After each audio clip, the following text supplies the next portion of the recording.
Good evening, good morning, wherever you are. Welcome to our TLT Round 10 game preview show versus the West Tigers on Sunday afternoon at 2 o'clock at home this weekend, Aaron, which is fantastic for a Mother's Day on Sunday. Our little twosome has now turned into a threesome.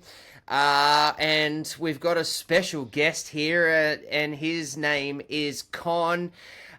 He is from Freedom Finance Group and is our major sponsor at the moment. Con, how are you, fella? Hey boys, how are you? Not too bad. Really happy to be here. Love it. Aaron, how are you, mate? Yeah, I'm good, mate. I'm good. Walk over at basketball tonight, so didn't have to play. So we got here. Here's a bit more, less rushed, I suppose, which is always good. Got some time to see the team sheets and get a little bit prepared this week, whereas usually I'm walking in red and sweaty. So red and sweaty, and boys, guys, you should see. You should see Aaron with his photo that he sends me of his legs. He's got ice wrapped around his ankles, ice wrapped around his knees. He's got ice all around his back. He's a walking injury, isn't he? He's an old fella now. a 40-year-old has been. That's it.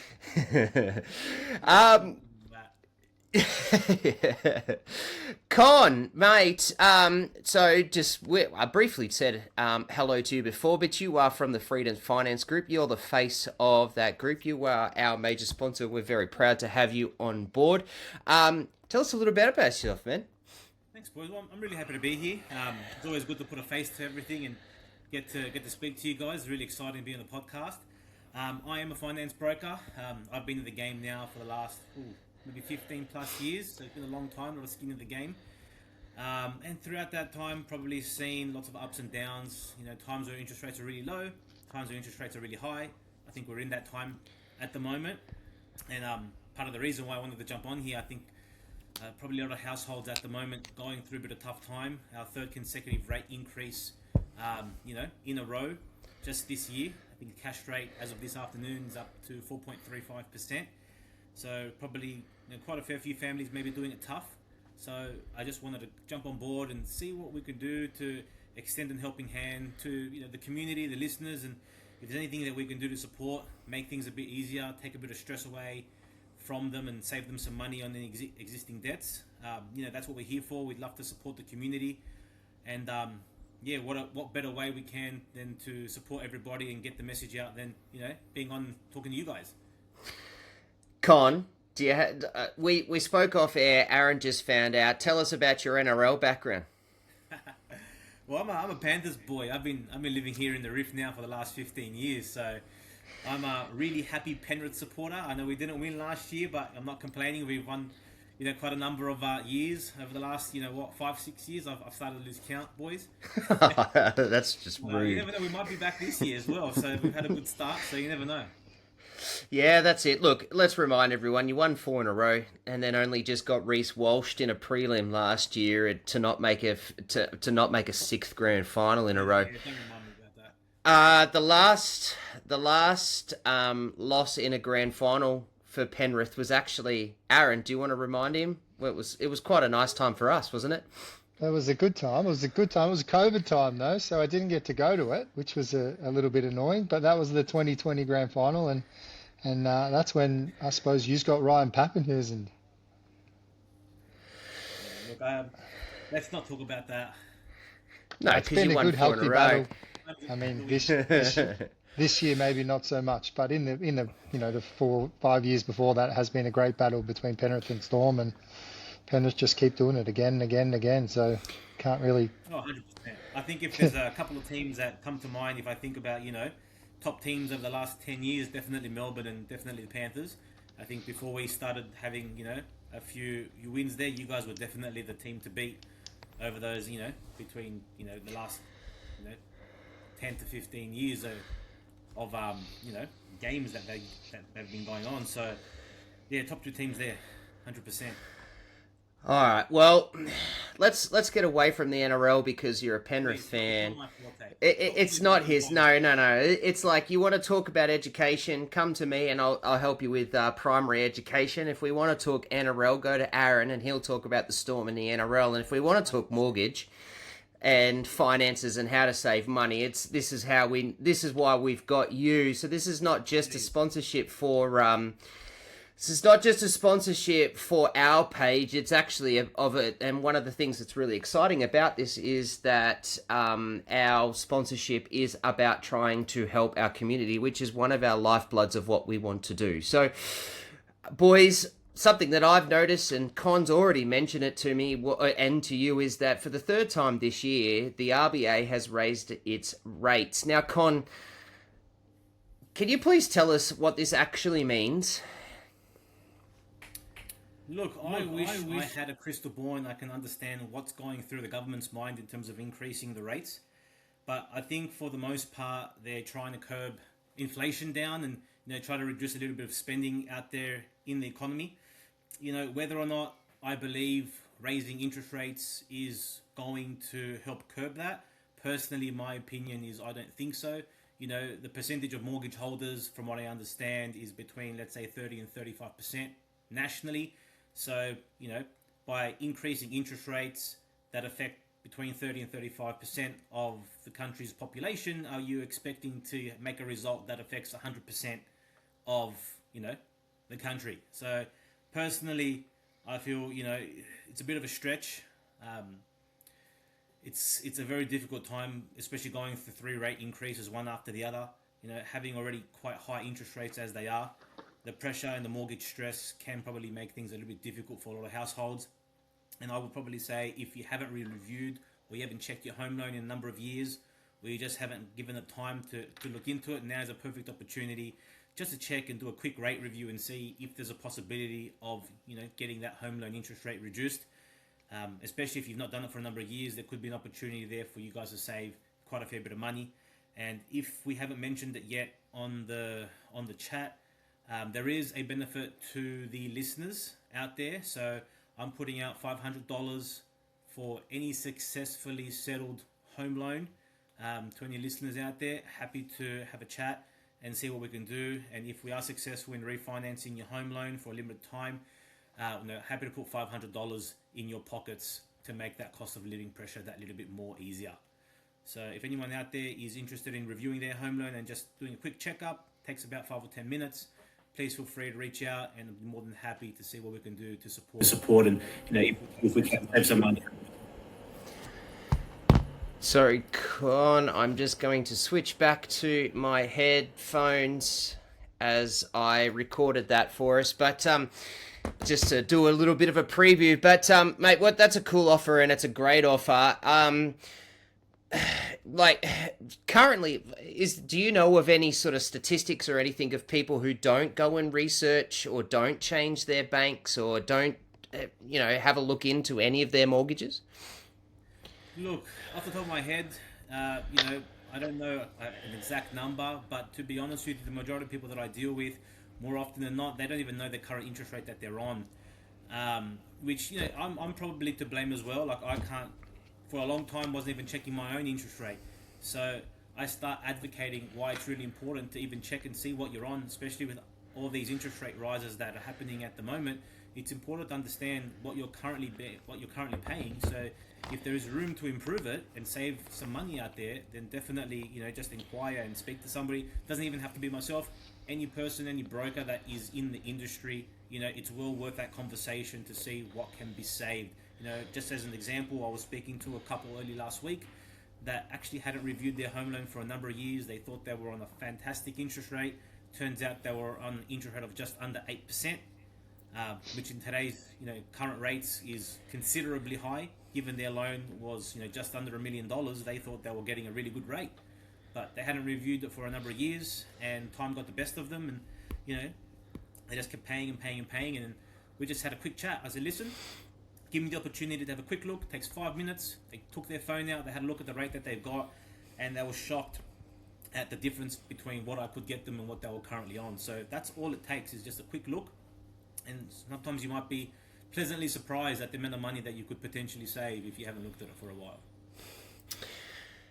I know from personal experience, Con, because you are my mortgage broker, and I do hassle you, and like every other RBA day, I have got on the blower and rang you, and today it was, can I get you on the podcast, and instead of having a look at mine. But Yeah. one thing that I really appreciate about you, Con, is that, and I'll say it to you now, and I'll say it to our listeners so they all know, but one thing that I appreciate about what you do is you do come off and you do look after your people more than you look after yourself. There are a number of times where I've rang saying I want a better rate, and you've actually rang me back a day or so later and said, actually, it's not worth it. You're better off just staying where you are.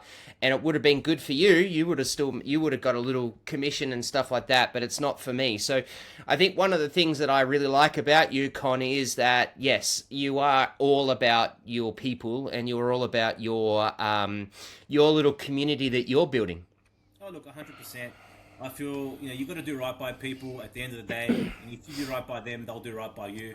It's not just about, I don't like calling it, making it a sale. It's not about a sale for me. It's all about relationships. And if I can help people get into a better financial situation, that's how I feel like I'm winning at the end of the day.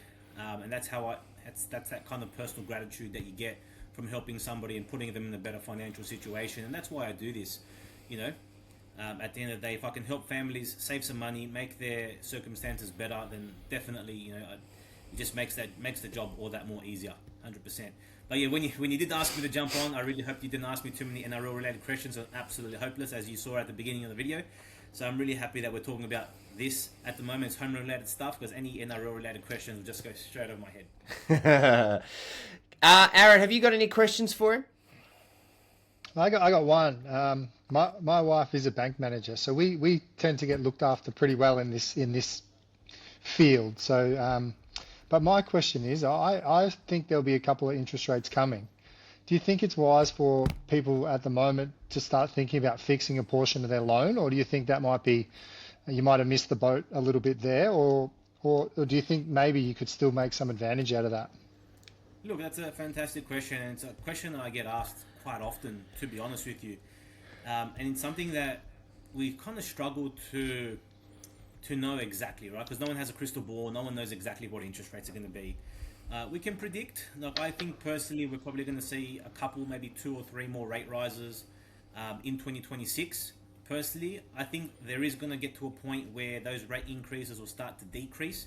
The question is when do we anticipate those rates to start decreasing? So personally, I feel as if we are going to start seeing some reductions in rate, it's probably going to, I would say, maybe a year, maybe a year and a half. If all these measures that the government is doing by increasing interest rates starts to impact and has an impact on inflation numbers and starts to bring it down, I think it's going to take a little bit of time. I give it about a year and a half, personally. Now, the question is if that's going to take place, then you may want to consider looking at fixing it for a year, maybe 2 years, right? You don't want to, it's difficult to put into perspective how long to fix it for, because if those rates keep rising, yes, you're going to save money in the long term, but if those rates start to drop, then you might end up being at a higher rate to what the actual rate is at the time. So it's a really difficult question to answer. I have a lot of customers that are splitting and doing the best of both worlds. So if you don't want to risk it, you can go a portion of your loan fixed and a portion of your loan variables. That way you've got the best of both worlds and you've got a bit of a balancing act in place. But the general consensus that I'm seeing at the moment for most people is that they are fixing it for the short term, just to avoid all these rate increases that are happening. So we're seeing a lot of 1 year and 2 year fixed rates on the market that people are taking up, and helps them avoid these interest rate increases that are happening month on month at the moment. So I am seeing a lot more fixed rates right now, if that answers your question. A lot of people want that consistency in place to know that their repayment is going to be exactly the same month on month. And the average home loan these days is not a couple of $100,000. Unfortunately, the average home loan at the moment, you're almost nearing $1 million. So every time you see a rate increase come through, it will, and it is affecting people quite heavily. So if we can fix it and give those people a bit more consistency, a lot more people are taking that opportunity at the moment to secure that rate and give them a bit more consistency in their finances. Con, sure. how can we get onto you? Many ways you can get on to me. We're accessible through our socials. If you'll be nice enough to maybe post our mobile numbers and email addresses somewhere in the comments so people can reach out whenever they want to. Almost every one of our posts, Con, has your phone number and where to find you, and I've even tagged your page. Happy days. So guys, by any means, email, mobile, social media, on our website, www.freedomfinancegroup.com.au. We're accessible and contactable in many ways. Feel free to reach out any time of the day. I have conversations ranging from early in the morning to late at night. So regardless, feel free to drop us a message and we'll be in contact and catch up and see what we can do to help and support the local community. 100%. Hey, Con, I got one more before I got to let you go, and then we'll start talking NRL. But, hey, man, can you just tell me, is the CEO of the Reserve Bank spending $2 million on a holiday home? Does that add to inflation, man? No comment. Situation, boys. What situation? I love your work, man. Thank you so much. Thanks, Con. Appreciate it, guys. Thanks for having me. Get around him. Always look forward to coming on and having a chat. So let's do it more often. And thank you for having me again. Love it. Thank you, Con. man. Appreciate it, guys. See you later. See ya. All right. While he heads on off, I am going to pull up our agenda. Aaron, how good was that? What a luxury. Well, not a luxury, but what a privilege we have to have a dude like that who cares about us and everyone else to help our community with obviously some money, which is what we breathe and need to survive. Absolutely. All right, so just a quick one. Whilst we get into the podcast, the jersey giveaway shout out, don't forget that is still running. It's got another couple of weeks, I think. But we'll just keep going there. We'll keep doing a shout out. Make sure you like Purple Rain's Facebook page, you like the post, and you tag a friend. That'll get you that one extra entry. If you then go and like City Sports, who is our proud sponsor of this jersey for our Origin giveaway, which is a Queensland, New South Wales and Storm or Storm jersey, you pick one. If you like them, you get a bonus entry. And we are teamed up with SC Spectrum. If you go and follow their Facebook page, you'll get another bonus entry. And if you share their post, you get that extra bonus entry. So there's potentially 4 extra entries for you for that giveaway. Mate, let's talk footy. That's what we're here for. We have round 10. We are playing the Tigers. It is on Sunday at 2 p.m. at home. Let's just quickly go into what this game means. And there's a few things that you want to talk about, Aaron, around what this game is. It is on Mother's Day. And there's a few little, not a little, but quite a big cause that's for this game, if you wanted to have a quick chat about it. Yeah, so obviously Mother's Day. So all the Storm mums out there, hopefully there is a lot. I know a lot. Hopefully they can get to the game with their family, and perfect time slot 2 p.m. So get there, and hopefully the boys can give the mums a proper present, which would be a lovely win this week. I know a lot of Storm mums would enjoy a win on Mother's Day. Yeah, they but would. The Storm are putting on their Braids for Bella this round, which they've done for a couple of years now. Matt Tripp's daughter, or Matt and Yaz, their daughter passed away. She was fighting leukemia and she was getting a bone marrow transplant, and she ultimately passed away from the complications involved with that. Now the Storm have got involved with the Bella Tripp Foundation and put on this fundraising / community event where people can get down, they can support the support the fundraiser, and get behind something that means a lot to the club, because when that happened, it rocked a lot of people close to the club. So the Purple Paddock or fan zone or whatever you want to call it, it's going to be open on Gosh's Paddock. The kids can get some braids in their hair. They can buy some toys, which a special toy that Bella used to have will be available, and there'll be donations available for the whole game time. So I think it's a important one on the Storm calendar, being so close to home, and I think it'd be good to see everyone get around it and give generously if you can. Absolutely wonderful cause, and again, just a really beautiful thing that our wonderful community club does for the community. So hopefully you get around that, get in there early. Do you know what time they're opening up the pre-game? I haven't seen it yet. I don't think it's actually, I haven't seen the official one. They haven't put it out yet. So I would say it'll probably come out tomorrow. Okay. All right, let's get into the game. So there's a few ins, there's a few outs, but there's not a lot of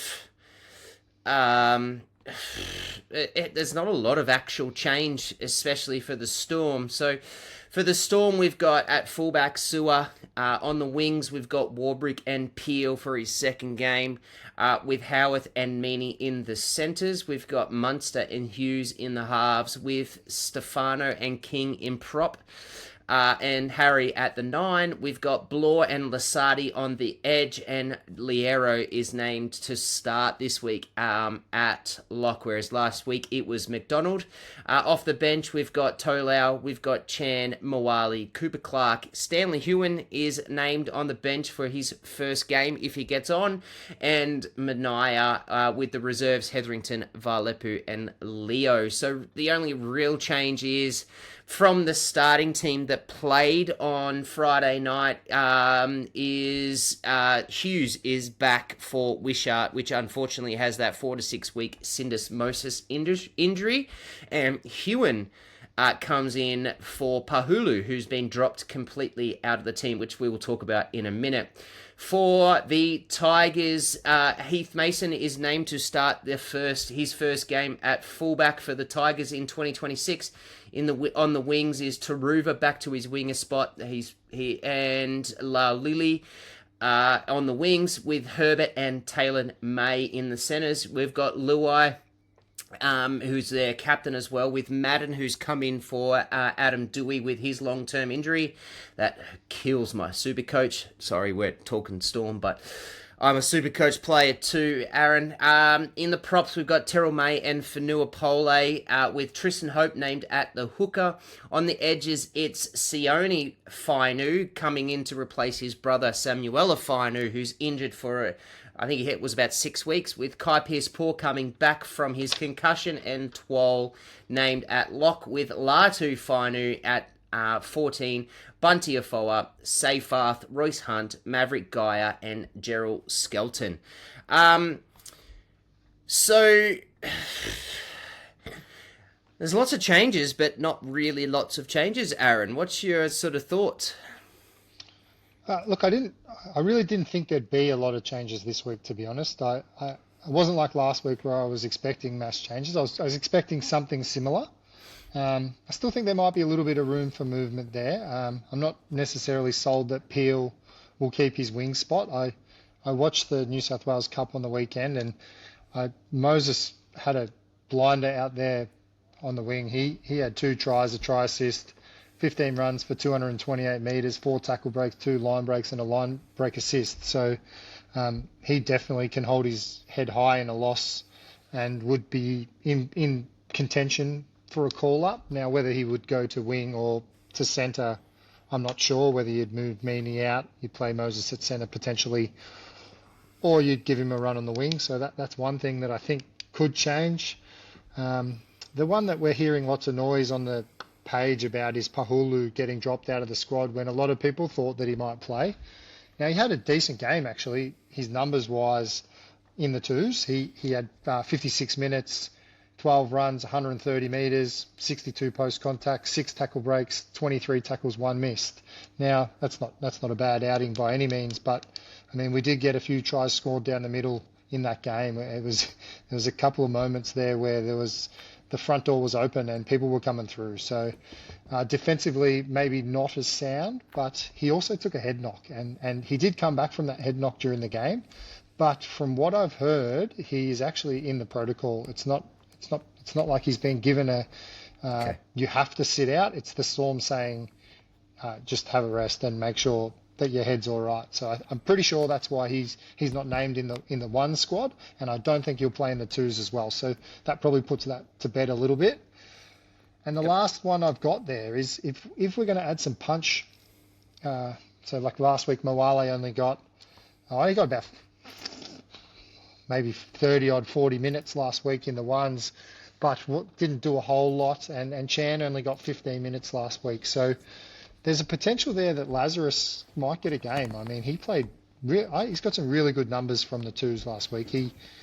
He had 42 minutes, 11 runs, 130 meters, 44 post contact, 21 tackles, none missed. Now, in a 42-minute stint in the twos, that's pretty good going, 130 minutes. And I think if he plays ones, probably only need to play him for 20-25. So we could even tell him to turn it up a notch. And that would mean Skitland blokes because he's a unit. So potentially Lazarus might get in to the side, might get a run this week potentially. Coming up against a monster pack. West's middles this year are seriously dangerous. I mean, everyone knows what Terrell May can do. He is an animal. Alex Twal he's probably been the form lock of the competition, or if not the form lock, he's definitely top 3. And then you've got Pole, who's just always a monster, very consistent. And I just think we're going to need some more punch. We didn't have it again last week. We got through 20 or 30 minutes with having a crack, and we just faded out towards the end of the game because we didn't have enough coming off the bench. So maybe Lazarus. The thing is, the Tigers are relentless, right? So you've got Terrell May, who should be playing Origin. Then you've got Twal, as you rightfully said, has just been an absolute monster this year. Pole plays a role. He's just a lockdown, just plays his role and doesn't make mistakes, does what he's got. Once they come off, and granted, Terrell May can play 80. He's a big minute guy. But when they come off and they want something, you've got Afoya, you've got Seyfarth, you've got Hunt. Like, it's just a rolling pack. And on paper, I like our forwards. I like Stefano. I like King. I like Liero. But the form is not there. So I would like. I mean, matchup wise, I think we can stand up for it. But I would like some changes, and I think something like a Varlepu or even just Moali coming off, or starting or doing something like that. But we've been calling it for weeks, and it doesn't keep happening. But there might be some changes through the bench, but I doubt there's anything really going to happen to our starting lineup other than Peel, and I don't like it. I was pretty harsh on Peel, but I call it how I see it. But it was his first game, and he's not a winger, and he hasn't really been there. But another week in the shed, another week behind Bellamy and some tape and all sorts of things like that can really help him. And to be fair, that sort of leads into where I want to kind of talk around the matchup. So a battle of the edges is one of the key ones. Now, unfortunately for the Tigers, and I will be honest, I think the NRL is a better place when the Tigers are in form. And I think the NRL this year is much more interesting with the West Tigers being up and about. And I love that. And how good's Leichhardt when it's full and the Tigers are winning? Like, it's fantastic. But if there's ever a week that our edges are going to be able to match up against theirs, Warbrick versus Lolili, Howarth versus May, Taruva versus Peel, Herbert versus Meany, I think is a pretty good. Like, I on paper, I think we've got the run. Yeah, we couldn't have got them on a better week. I mean, they've been playing great footy, and it's just like you never want to wish injury on any team because that's not how it works. But like the cards have fallen our way, and we need it, to be honest. They have been unreal. So they've got a challenge on their hands, and look, they're bringing in a few decent players as well. Like my good mate's a West fan, and we watch West and talk West all the time. So like I'm all over how they're going this year, and like that. Madden is no spud. I actually rate him. I think he's probably the best replacement half, as in a next man up around the leagues. I really think he's that good, and he has been so good since he's come in and played for him. So I don't think they lose too much there, even though Dewey's been unreal. I think Tristan Hope's a solid player. I mean, don't get me wrong, he's got his hands full. He's no happy, but he's got his hands full. And the kid at fullback, Mason. he's the one. That's where this game. I think we've got to kick it down his throat. I think we've got to make him make decisions. He's only 20. He's come through the West Tigers ranks. He's played. If I'm right, I think he's played all the way through. He's been a junior since Magpies Harold Matts come through all the way through the SG ball team, played New South Wales Cup, and now he's getting a go. So I'd be putting him under the pump and definitely be trying to get out to Leilui as well, and just make those guys make decisions, because Taruva and May, you got to stay away from them. They're too experienced and too dangerous to give too much early ball. And they're both on either side. I think Taylor May's a gun. I think he's a very good centre in this competition. He's very underrated, but people are really only judging him based off his indiscretions outside of the white lines. But the guy can play. And I think Howarth, to be unlike the other centres that Howarth has had to match up against with the Herbies, with Latrell, Taylor May is more power. Latrell is power plus agility. Herbie is just literal speed, agility, all sorts of things. I think Howarth matched up really nicely against Taylor May this week, and if Howarth can really lock down Taylor May and then force Taylor May to play some defense, that's definitely a win for us, because outside of him with Lily, who is no spud. He's a kid, and the kid can play. And he's taken over, and I get that Macassini's injured, but he took over Macassini's spot really too. I think we've got. I think we can. I think our edges really can hold down and lock down this weekend. Hope so. We haven't seen it in a while, so. And if they do, let's hope they do it for 80 minutes, because, I mean, we've had patches of good defense, and then we just let 3-4 tries in the second half. So it's definitely going to be a game where we need to play for 80 minutes, whether that's scoring lots of points or just not conceding a lot of points. Doesn't really bother me, but as long as we're consistent and we show effort for 80, I think, yeah, we definitely can. We can take the chocolates this week. They're up for grabs. Now, you touched on it before, the Mason versus Sewer. Sewer is flying at the moment. He is top 5, top 3 for most attacking stats in the competition, is consistently one of our best players week in, week out. I think what teams are wanting to do to Sewer is what we must do to Heath Mason, which is exactly what you just said before. Kick it to him, force him to take those grabs, keep him deep, and then force him to make a run from the sidelines through to the middle. Yeah, he's so I had a look at his stats when he's come in and had played first grade, and he's averaging 135 meters, but he used to be a 5'8", so I don't think he's that meter eating type, but I do think potentially I've never seen it personally, but by the sound of things, he's got a bit of ball playing about him, and if he can get a little bit of space, he might be able to make the people around him find a hole. So yeah, as you said, let's pin him in the corner, let's make him make decisions, let's make him hopefully drop a few catches, and let's rock him early, and really that line speed and getting up in his face is going to be important. We just need to make sure we're onto that for the whole game. Speaking of injuries, and you touched on it before with Jock Madden, and I agree, Jock Madden's a good player, but he is not Adam Dewey. And the way Adam Dewey's been playing, he's been putting himself into the conversation to play for the Blues in Origin. He's been that elite this year. It is a big loss, losing Dewey. But yes, to be fair, Madden and Dewey was a good matchup. I'm not 100% sure the Madden-Luai matchup, they blend as well. Madden came in for Luai with his injury, and really played really well, and his kicking game is fantastic. He's got a really good kick on him. Munster, Hughes returns from his week off versus Luai Madden. Is that an important matchup, you reckon? We getting Hughesy back for us is unreal. I mean, his ability to engage the line is something that we've missed. I mean, I know Wishy's not bad at it, but we only got to see 5, 6.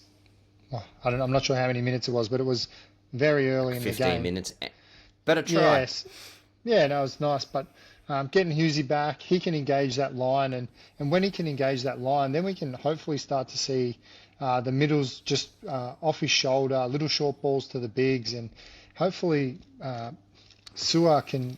I've seen him start to do it the last few weeks, and if he can start playing that supportive role that Paps used to play and find those gaps through the middle, and not just not rely, but that's where his money for jam is on the edges, because he can skip past and burn people with a nice pass on the outside.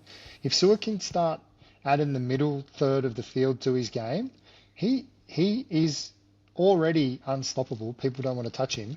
If he can get that support play and work off Hughesy when he engages the line, I really think he's going to add another string to his bow where people are going to be like, this guy's now the premier attacking player in the competition. So I'm keen to see that Hughesy-Sua combination work through the middle, just tucking the ball under and just giving it to Sua on the run. Geez, I love that, what you said there. And the one thing that Sua's just been so dangerous, but he's had to be dangerous off his own feet, right? And his own nous, instead of, if we can get Sua to be dangerous. Excuse me, I'm just going to quickly... Oh, sorry about that cough. If we can get Sua on the run and we can hit lines, and then Sua can just be that extra link, Jesus, that's even worse for the competition. Sua is and can be elite. Bloor and Lasardi, another game starting, I think is huge for us, and I thought they were great. And it's no coincidence last weekend I've watched that game again. That when Lasardi went off, things just changed entirely. Edges the edge didn't shift well enough. They didn't think that our wingers and centre beside Lasardi felt like they had to move in further, because that big body of Lasardi and wasn't there to protect them, kind of thing. So I think that's huge, and they've got a tough matchup now. We're lucky that Samuel Afanu's out, because he's been enormous this year. Unreal. Yeah. But they get to replace him with a brother who's just as big and is waiting for his opportunity. And Kai Pearce-Paul comes back, who's just been fantastic this year too. What a battle those two edges are going to be.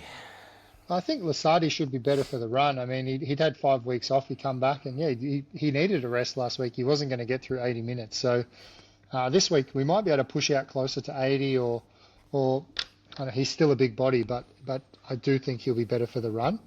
The other option there is, now I can't really see it happening, but there's a chance. Stanley Hewen's been playing some good footy in the twos, and he has been named there as a potential debut, and he's been playing on an edge, so he's getting 80 minutes in the twos, no problem. So there's a potential, if we need to add some bang up front, that you could move Lasardi into the pack, and you could play Hewen on the edge. Now, I don't necessarily think it will happen, but... In Game 1 against Para, Lasardi played 80.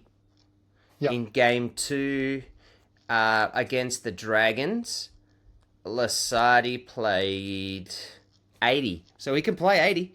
He's just coming off those injuries. Correct. And it's always hard, 5 weeks off, no training or minimal training.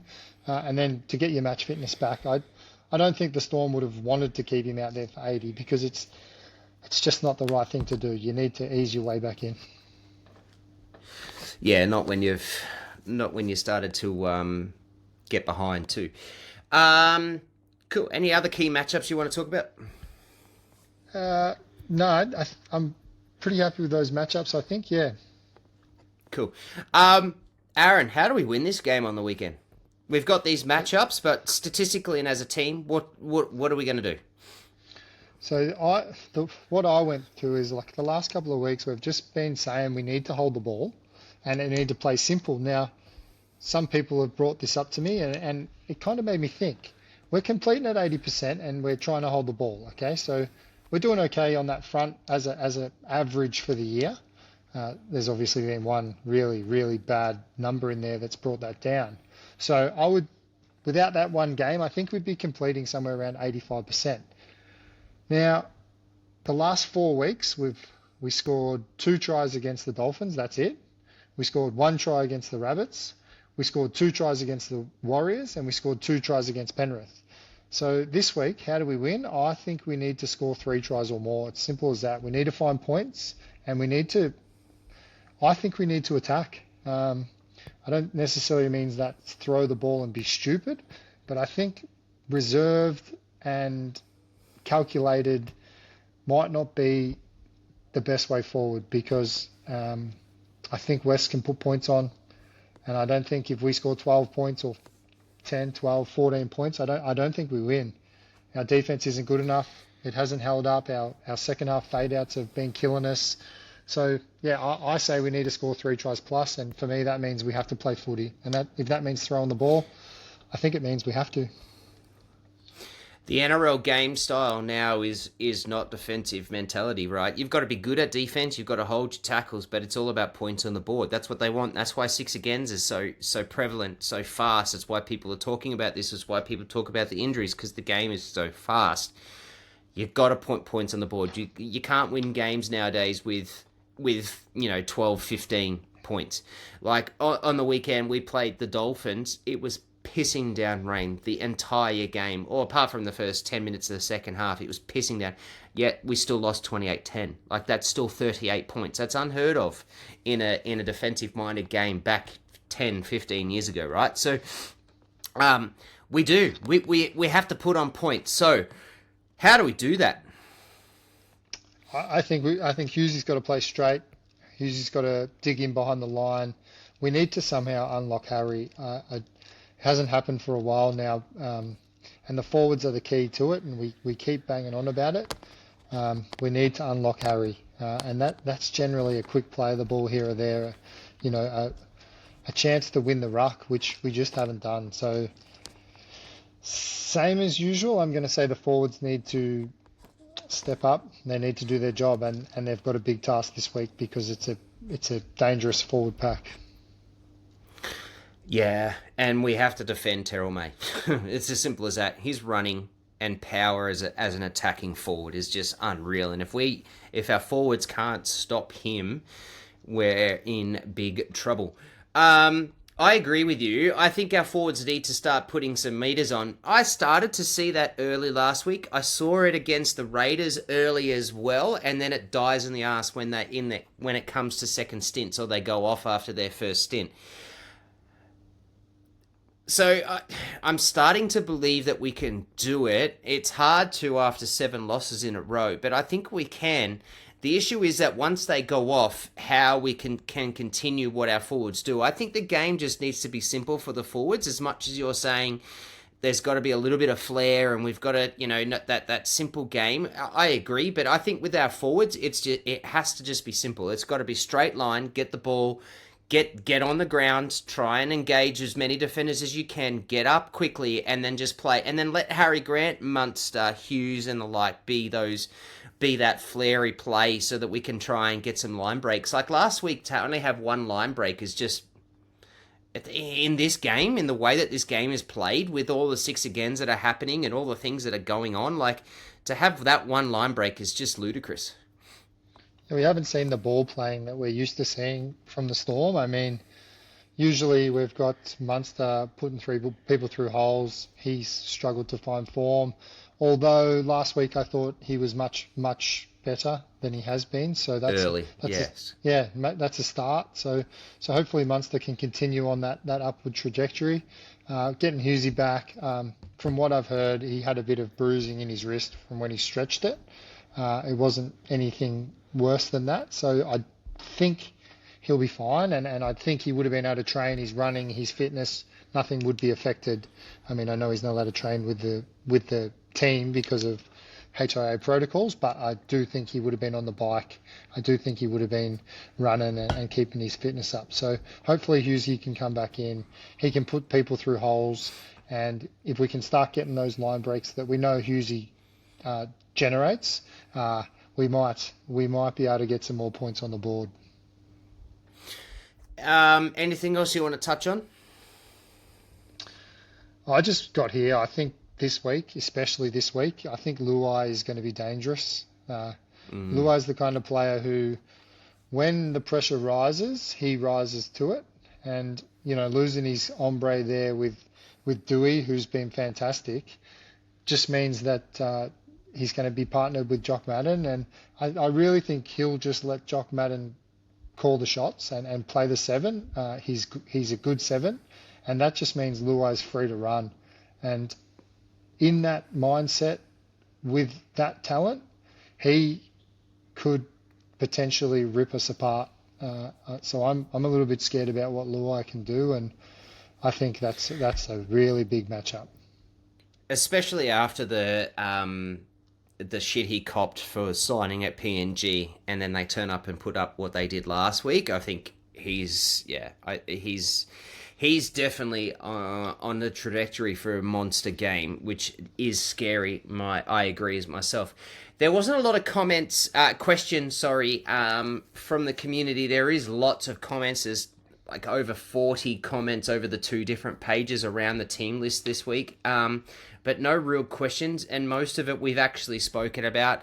And brought up here. So if you, I know there are a few people out there that get annoyed when their question doesn't get pulled up, or their comment doesn't get pulled up. But yes, just there is one thing I do want to quickly bring up to you, and I'm not sure if you know much about this, and I didn't put this in the agenda. So guys, he's getting, he's copying this. What am I trying to say? He's copping this. Yeah, I am kind of.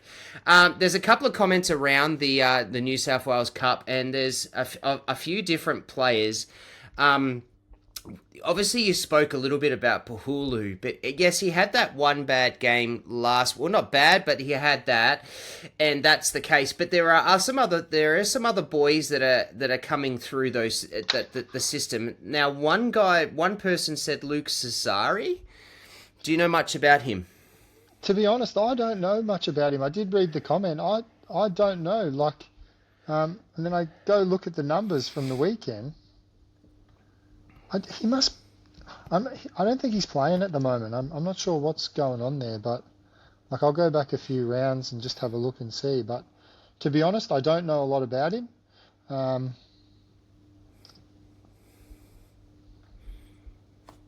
can't help you. We might have to get Daniel or one of the boys on, and we figure out this New South Wales Cup information, because I can't give you a lot of information about him. That's fine. I didn't have the information myself, so I thought I'd ask you. I probably should have messaged that comment says he started round 1, didn't he? Yeah. Looked good the first few rounds in the New South Wales Cup. Is he injured or did he get dropped? Was the question from Jared. So yeah, played on the wing. But round I 1. I didn't have an answer at all. So played on the wing round 1, 17 runs, 216 metres, 78 post contact. So I mean, he's had good numbers in a loss in round 1. In round 2, we played the Dragons. How's he gone there? Played again, 80 minutes, 16 runs, 211 metres, 43 post contact. So he's putting up good numbers for sure. I just personally, I can't give you too much because I haven't actually seen it myself. Fair enough. We will get into that for you in the comments when we find out ourselves. It is something that we want to get into a little bit more, probably start talking about a lot more in 2027 around our New South Wales Cup team and our resis and juniors and all sorts of things, and we'll start doing that next year. But we are on a bit of a focus at the moment on our Purple Rain page with the Melbourne Storm and the NRL at the moment. But keep those questions coming in, and we will try to find people. We do have a few around that can help and that are in the community as well that are trying to help. Again, go and get onto that was a really good first 15 minutes. Just have a chat. I know it's not NRL conversation, but it is a big talking topic, and it will be for the next few weeks with the interest rate rises, with the interest rate going up this week, today actually.